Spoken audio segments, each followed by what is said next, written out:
Assalamualaikum, namo buddhaya, salam kebajikan dan salam sehat bahagia untuk kita semua. Pada hari ini memang sengaja kita doorstop, tidak mengundang rekan-rekan media, tapi media yang mengundang kita. Tapi menggunakan medianya Puspenkum. Ya. Ada beberapa perkembangan yang memang ditanyakan oleh media terkait dengan pemeriksaan hari ini, terkait dengan perkembangan penanganan perkara Timah 2015-2022, dan sampai saat ini perlu media ketahui bahwa kita sudah melakukan pemeriksaan lebih dari 172 saksi. Dan hari ini juga kita melakukan satu pemeriksaan 4 saksi terhadap perkara Timah. Untuk lebih lengkapnya nanti Pak Kundadi menyampaikan hal-hal yang penting, mungkin nanti ada di sini kita jawab ya. Silakan Pak Kun, Pak Direktur Penyidikan. Terima kasih. Assalamualaikum warahmatullahi wabarakatuh. Selamat siang, salam sejahtera bagi kita semua.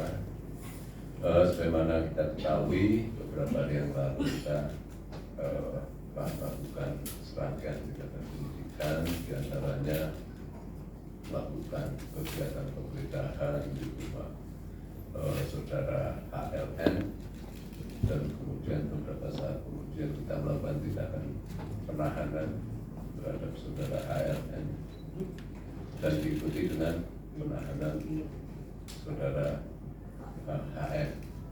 Nah, tindak lanjut dari pemeriksaan tersebut, sebagaimana telah kami sampaikan, semua pihak yang menurut hemat kami untuk kepentingan penyidikan sangat signifikan keterangannya untuk dimintai keterangan untuk membuat terang peristiwa pidananya, maka pada hari ini kami memanggil dan memeriksa saudara RPS selaku saksi. Nah, kita harapkan keterangan-keterangan itu akan membuat terang peristiwa pidana yang sedang terjadi dalam tindak pidana tata kelola Timah di IUP wilayah Timah. Ya, selain itu pada hari ini juga kami melakukan kegiatan penggeledahan di kediaman saudara HM dan sedang berlangsung. Hasilnya apa nanti kita lihat, kita tunggu, nanti akan kita sampaikan apa-apa saja yang telah kita lakukan. Mungkin itu yang bisa kami sampaikan. Selanjutnya terkait dengan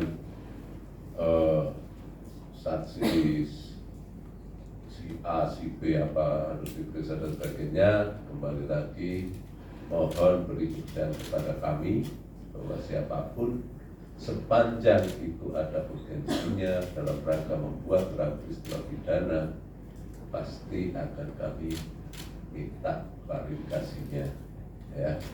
Dan kami tidak bertindak berdasarkan asumsi. Semua tindakan kami transparan dan akuntabel. Ya, kami dibatasi oleh undang-undang untuk memanggil seseorang untuk mengambil tindakan hukum tertentu. Mungkin itu yang bisa kami sampaikan. Terima kasih. Assalamualaikum warahmatullahi wabarakatuh. Waalaikumsalam. Terima kasih Pak Dedip. Ini pertanyaan dari media yang saya tunjukkan kepada saya, Pak Dedip. Satu pertanyaan, apakah saudara HM yang sudah ditetapkan sebagai tersangka dan sudah dilakukan penahanan, kapan mulai bisa dijenguk oleh keluarga atau pengacaranya? Mau Pak Dedip dijawab Pak Dedip. Terima kasih. Sesuai dengan ketentuan yang berlaku, semua tahanan kami untuk 7 hari pertama harus dilakukan tindakan isolasi, sehingga nanti hari ke-7 baru dimungkinkan untuk dilakukan penyidikan. Kecuali ketika ada tindakan pemeriksaan khusus untuk penasihat hukum akan kita beri akses. Ya, karena itu hak yang bersangkutan. Demikian. Ada pertanyaan rekan-rekan media, silakan. Ayo yang maju. Saya kasih kesempatan yang pakai topi. Selamat siang Pak Didik dan Pak Ketut. Saya Arya dari Harian Kompas. Mau tanya Pak, konfirmasi terkait dengan RPS ini. apakah bisa dielaborasi Pak, ini RPS ini hubungannya dengan ini apakah terkait dengan PT Refine Bangkatin itu Pak? Sementara di PT Refine Bangkatin itu kan beliaunya tidak masuk dalam jajaran direksi maupun komisaris. Terima kasih Pak. Oke, terima kasih atas pertanyaannya. Justru itu yang bersangkutan kami periksa untuk memastikan keterkaitan yang bersangkutan dengan PT NPT. Ya, apakah yang bersangkutan sebagai pengurus, apakah yang bersangkutan sebagai PO, atau memang tidak ada kaitannya sama sekali. Ini untuk menghindari praduga-praduga, maka kami lakukan pemeriksaan untuk diklarifikasi sejauh mana keterkaitan yang bersangkutan. Ya, sepanjang tidak ada alat bukti yang cukup, ya tentu saja kita tidak akan bertindak. Demikian. Pak, sebenarnya apakah pemeriksaan terhadap RPS ini pengembangan dari tersangka atau saksi lain yang pernah menyebut namanya itu? Kami selalu mencermati hasil penyidikan. Apakah pemanggilan ini kaitannya dengan keterangan saksi atau alat bukti yang lain?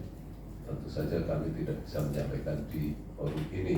Ya, yang jelas kami melihat ada urgensi yang harus kami klarifikasi pada yang bersangkutan untuk membuat terang peristiwa pidana ini. Demikian. Silakan tadi yang kacamata. Iya Pak, selamat siang. Perkenalkan saya Thomas dari Pembaharan. Mau tanya Pak, yang terkait kasus korupsi timah dari tersangka Harvey Mois sama Helena Lim ini. Nah, Harvey Mois ini kan punya jet pribadi hingga mobil Rolls Royce ya. Terus Helena Lim ini juga punya rumah mewah di PIK. Nah, kira-kira Pak ada kemungkinan akan disita nggak Pak aset mereka itu? Terus yang selanjutnya keduanya akan dijerat TPPU nggak Pak? Terima kasih. Monggo Pak Dirdik. Terima kasih. Sebagaimana telah kami sampaikan bahwa dalam setiap penanganan perkara tindak pidana korupsi, kami selalu menelusuri juga potensi adanya TPPU. Ya, sehingga itu sudah menjadi produk kami. TPPU sudah kita lakukan, bahkan Helena Lim memang sudah kita sangkakan dalam tindak pidana pencucian uang, tidak tertutup kemungkinan terhadap HM. Ya. Terkait dengan harta benda, penyitaan dan sebagainya, penelusuran masih sedang kita lakukan. Sepanjang barang-barang tersebut ada kaitannya menjadi alat atau merupakan hasil dari kejahatan, pasti akan kami lakukan penyitaan. Ya, terima kasih. Pak, menyambung Pak, dua hal lainnya Pak. Sebentar, pelan-pelan.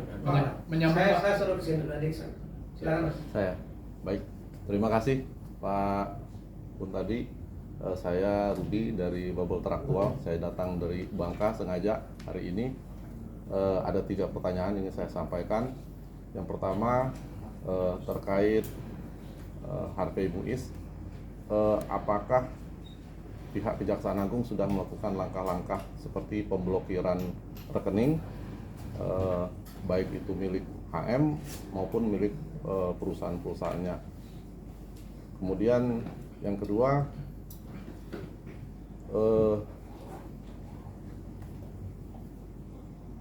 apakah ada kemungkinan Sandra Dewi itu selaku istri Harvey Muiz itu juga akan ikut terseret sebagai tersangka dalam perkara ini, ya, karena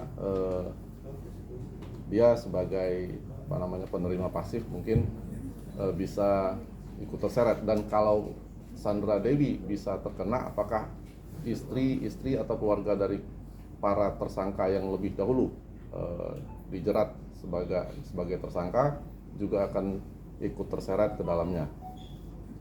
Terus yang ketiga, apakah ada kemungkinan institusi penegak hukum juga terseret dalam perkara ini? Ya, karena kalau mengacu dari pertemuan awal yang dilakukan di Hotel Borobudur pada Juni 2018 lalu, Di situ juga terdapat beberapa aparat penegak hukum yang ikut hadir dalam rapat tersebut. Dan di situ juga ada saudara RBS yang juga hadir dalam rapat pertama tersebut. Mungkin itu pertanyaan dari saya, Pak Kundadi. Terima kasih. Silakan Pak Kundadi. Terima kasih.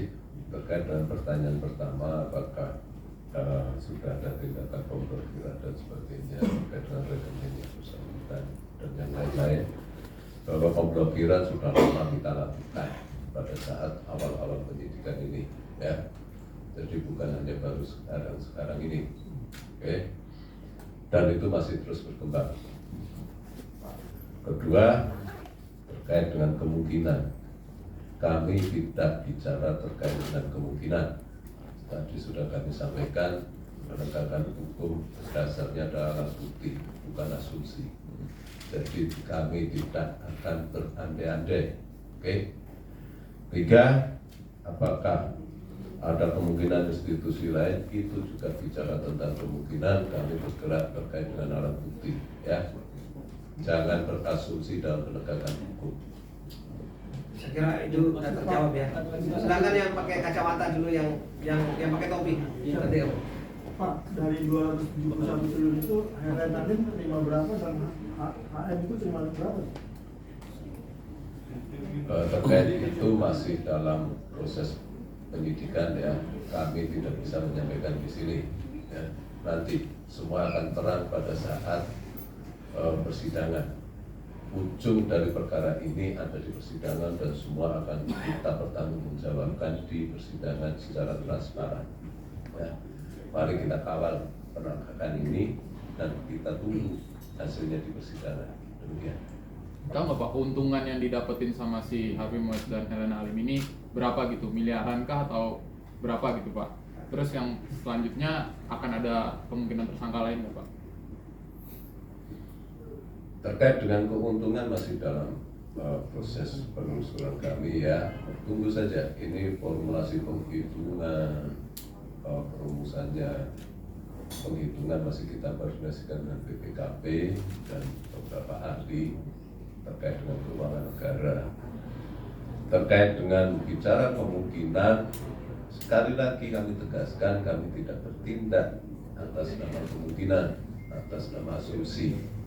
Semua kemungkinan selalu kami buka sepanjang alat buktinya ada. Ya, semua kemungkinan tetap kami buka sepanjang alat buktinya ada. Clear? Tapi sejauh ini udah terendus Pak. Kami tidak mau berandai-andai. Sejauh ini ada terendus. Kami tidak akan mengandai-andaikan. Yang lain silakan sebelah. Pertama Pak, jadi mengonfirmasi soal penggeledahan tadi yang kediaman HM, apakah benar di Pakubono, pertama itu. Yang kedua terkait PPPU, HL ini kan sudah diterapkan PPPU ya Pak. Sejauh ini apakah ada ditemukan aliran ke partai politik atau paslon pada pasca PPPU 2024? Karena kan isunya banyak sekali dana-dana kampanye ini akhirnya dari para pemerintah tambang. Ya ini apakah sudah ditemukan? Terima kasih untuk penggeledahan, memang benar di Pakubono sedang berlangsung. Terkait dengan aliran dan sebagainya kami tidak bisa menjawab di sini dan kami himbau untuk tidak berasumsi nanti menjadi fitnah. Ya, semua kami dasarkan pada fakta dan ditemukan berdasarkan alat bukti. Mungkin. Ini Pak, Silakan dari mana? Ansari dari bisnis.com. Mau bertanya Pak, apakah sudah ada pemeriksaan terhadap pemangku kebijakan atau regulator dalam kasus ini?